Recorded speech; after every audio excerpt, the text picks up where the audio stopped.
Hello students, today we are going to start a new chapter, that is materials, metals and non-metals. That is chapter number 4 in your course book. When we look around us, we see a large number of materials or things of different shapes, sizes and textures. We know that anything which occupies space and has mass is called matter. For example, chair, eraser, bucket, shirt, spoon, car, train and shoe. We can actually broadly divide matter into pure substances and mixtures. Now when we talk about pure substances, they could be elements and compounds. Now one question arises that what are elements?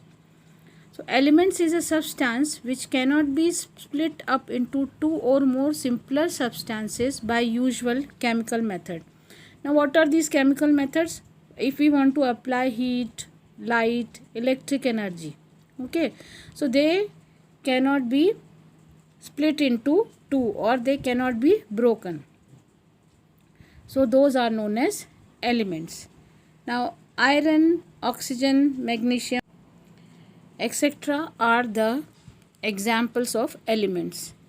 Now when we talk about these elements, so we can classify them into metals and non-metals, or we can say that we can divide elements into two parts, metals and non-metals.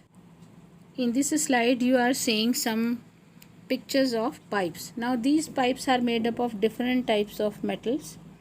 You can see that they are having different color, but one more thing is there, that they both are shiny or they are having a shiny surface. Now we are going to read about the different properties of metal. First of all, we will read about the physical properties of metal, and the first physical property of metal is luster. Now what do you mean by luster? So luster is a shiny surface, or it is having a shiny surface or a shine on the surface of the metal, that is known as luster. This property is called metallic luster. The shiny surface of metals make them good reflectors of light. Because of their metallic luster, gold, silver and platinum metals are used for making jewelry and decorative articles. The glass mirrors have thin coating of a metal like silver or aluminium at their back, which acts as a reflector of light. The second property of metal is hardness. For example, iron metal is very hard and strong, so iron metal is used in the construction of bridges, railway lines, machines, etc. However, there are some exceptions also.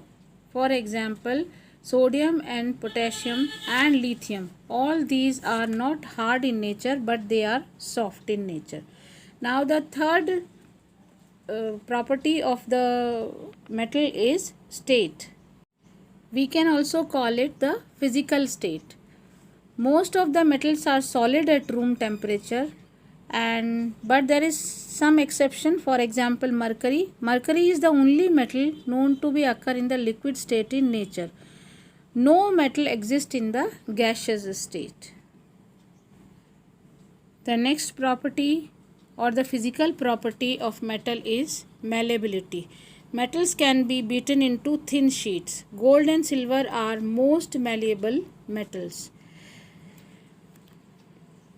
When we talk about that, how we will define malleability is the property which allows the metal to be hammered into thin sheets of foil.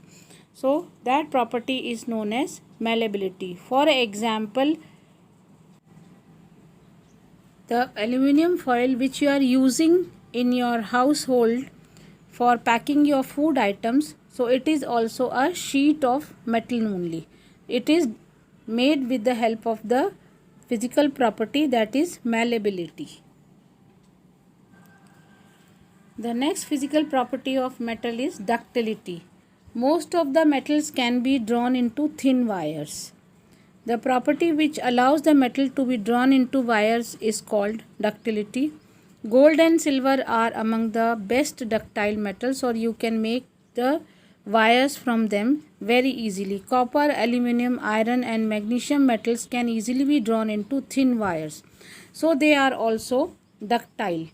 The wires inside the electric cables are mostly made of copper metals. You must have seen in your household also. Now, conductor of heat and electricity. When we talk about metals, they are good conductor of heat and electricity. This is the reason why you are having wires at your home made up of metal, and you are also having utensils which are made up of metals only. You must have seen at your home. The next physical property is density.